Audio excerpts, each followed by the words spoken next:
Okay guys, for today's vlog, nandito muli tayo sa Honda Motor Rally Better Living Branch. Located sila in front of Motor Trade. At kasama natin ngayon ang pinakabagong version ni Honda Beat. Ito si Honda Beat version 3. Super sulit nga itong motor na to kasi napakadami ng bagong feature at nadagdag kay Honda Beat. Hindi lang bagong decals, kundi bagong body design. Bago na rin yung kanyang semi-digital panel gauge, yung design ng kanyang cast wheels, yung headlight niya from bulb to LED, meron na rin siyang charging port, may shutter key pa rin siya, pero ang bago sa kanya, new integrated seat opener, larger compartment capacity, at larger fuel tank. Kaya ikutan na natin si Honda Beat version 3. Excited na ako kasi napakasulit na naman ng motor na to. Let's start guys with its variant. Meron tong 2 variant gaya nung dati na premium at saka street. Ngayon meron naman siyang premium at saka playful. Ang kasama natin ngayon ay isa sa mga color variant ni playful. Yung kulay gray niya, meron din tong fighting red, pearl nightfall blue at saka clipper yellow.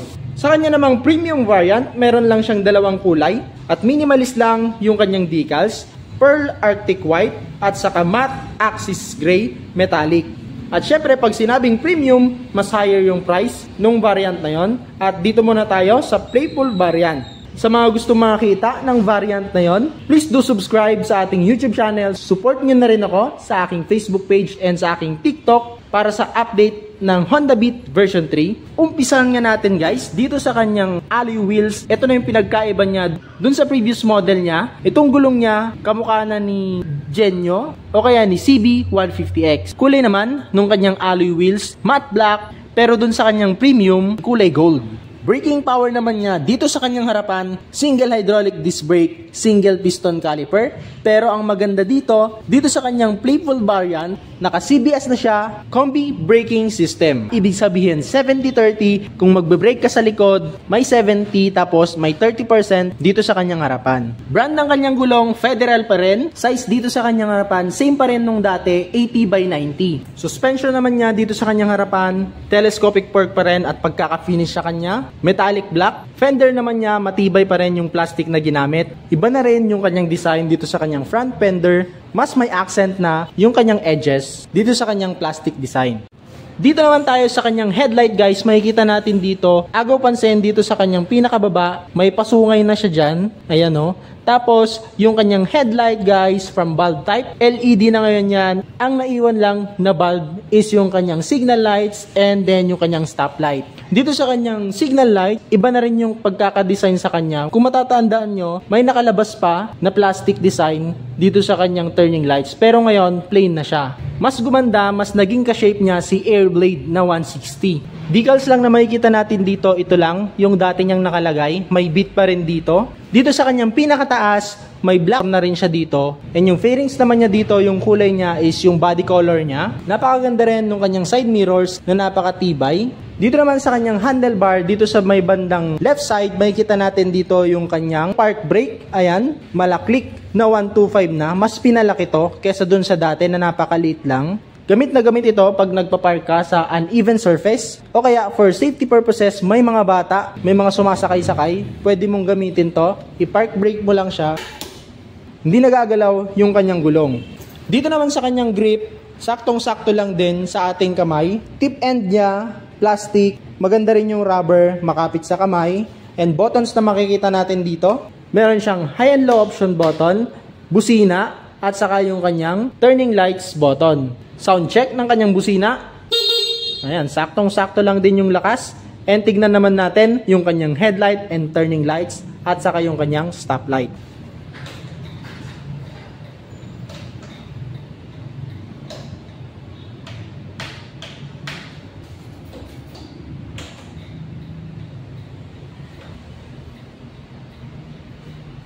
Yun, nakita natin, napakaganda pa rin ng kanyang ilaw. And ang kulang lang na nakita ko sa kanya is yung kanyang passing light. Dito naman sa kabila, ang buttons na makikita natin dito, yung kanyang starting system, which is yung kanyang push button, and meron pa rin siyang kickstart. Isa rin sa nagbago sa kanya ay yung kanyang meter panel. Makikita natin dito, semi-digital pa rin siya. Pero yung kulay niya, ibang design na rin. Yung positioning, light indicator niya, nandito na sa taas. Meron din siya ditong eco mode. Buksan naman natin.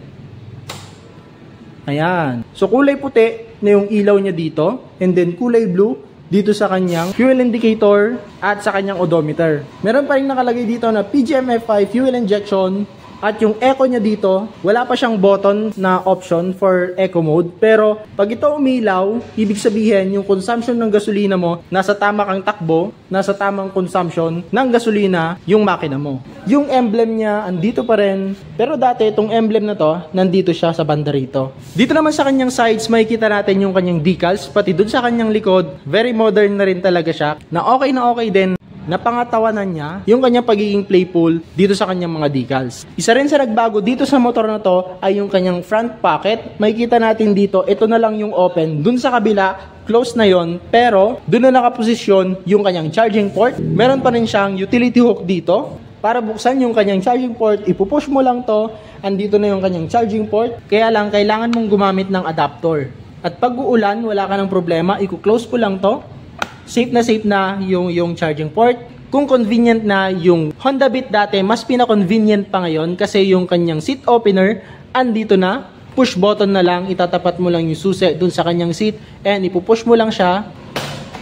Open na yung kanyang seat. Hindi lang nga sa design nagbago si Honda Beat, pati sa laki, sa haba at sa taas. Meron siyang overall dimension of 1,877 mm by 669 mm by 1074 mm. Na dati nasa 1856 yung kanyang length, yung kanyang width nasa 665 lamang, yung kanyang height naman ay nasa 1068 mm lamang. So ibig sabihin si Honda Beat ngayon mas malaki, mas mataas, mas mahaba. Pero ang good news doon, si Honda Beat ay hindi bumigat, kundi nabawasan pa siya ng 3 kilos na dati 93 ngayon 90 kilos na lang na curb weight. Ibig sabihin may karga yung kanyang langis, full tank yung kanyang gasolina. So okay na okay to kahit pambabae kasi magaan pa rin. Check naman natin yung compartment niya.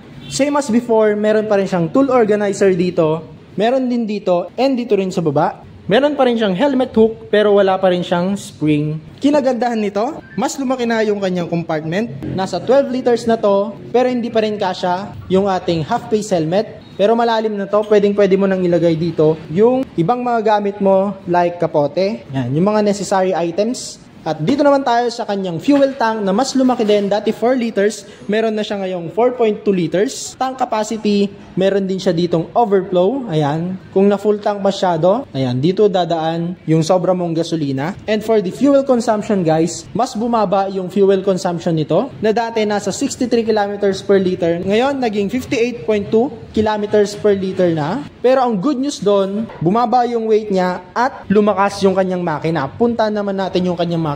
Naka-ESP pa rin siya. Enhanced Smart Power. Ibig sabihin, pag mag-start to, hindi maingay. And yung kanyang crankcase cover, napaka-premium din ng kanyang kulay. Mala Honda Click na 125 siya. For the max power of this motorcycle, meron siyang 6.63 kW at 7,500 RPM na dati 6.38, so lumakas siya. And for the horsepower naman, meron siyang 9.3 Nm at 6,000 RPM na dati 9.21 Nm. Ibig sabihin, mas lumakas niya talaga si Honda Beat. Feature naman niya dito sa kanyang side stand, meron pa rin siyang side stand sensor na kapag naka-open yan, hindi po mag-start yung motor natin. Iba na rin yung design niya dito sa kanyang side. Mas aggressive, mas pinaganda.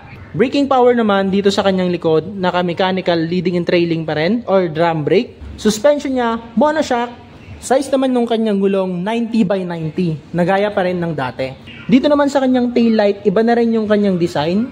Pag makikita mo siya in actual, meron na rin siyang curves na naka-engrave sa kanya. Yung kanyang tip, makikita natin, kinumpleto na nila na dati may plastic pang naka-hook. Mas pinaganda na rin yung kanya fender dito sa kanyang likod. Dun sa ibabaw niya, may Hondang nakalagay. May mga naka-engrave na din na details dito sa kanyang fender. Ito naman yung itsura nung kanyang pipe na ibang-iba na yung pagkakadesenyo sa kanya. Engine type naman nito, 4-stroke, single overhead cam, air-cooled pa rin siya. And dun sa mga nagtatanong kung naging 125 na ba si Honda Beat version 3, 110cc pa rin po. Oil capacity niya, 800 ml. Dito sa kanyang flatboard, andyan na sa gitna yung kanyang battery na dati nandito sa gilid niya. And makikita natin dito, iba na rin yung style nung kanyang end, nung kanyang flatboard. Medyo naka-vertical na rin siya. Mas relax yung paa mo dito. Dito naman sa gitna, andito yung instruction for the weight capacity of motorcycle and meron din siyang design dito. For the height of 5'6", i-check naman natin yung seating position natin dito sa motor na to.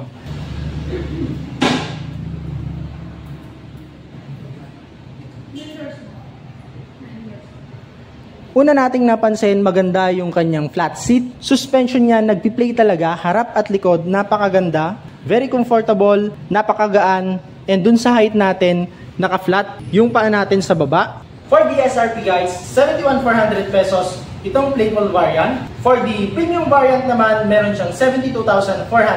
So 1,000 lang yung diferensya niya. Kung nagustuhan nyo itong motor na to, ilalagay ko na lang dito yung kanilang address para mag-visit nyo itong motor na to in actual. At kung gusto nyo namang mag-inquire, ilalagay ko na lang dito yung kanilang Facebook page and yung kanilang contact number. At sana nagustuhan nyo itong vlog na to and magabang kayo dun sa kanyang premium variant, i-upload din natin yan. Kaya sana makapag-subscribe kayo sa ating YouTube channel para sa marami pang mga katulad nitong video na i-upload natin. Sana masupport nyo ako, and then sa aking Facebook, i-follow nyo na rin ako, pati na rin sa aking TikTok. At hanggang dito na lang guys, maraming salamat sa pagsuporta. Ride safe!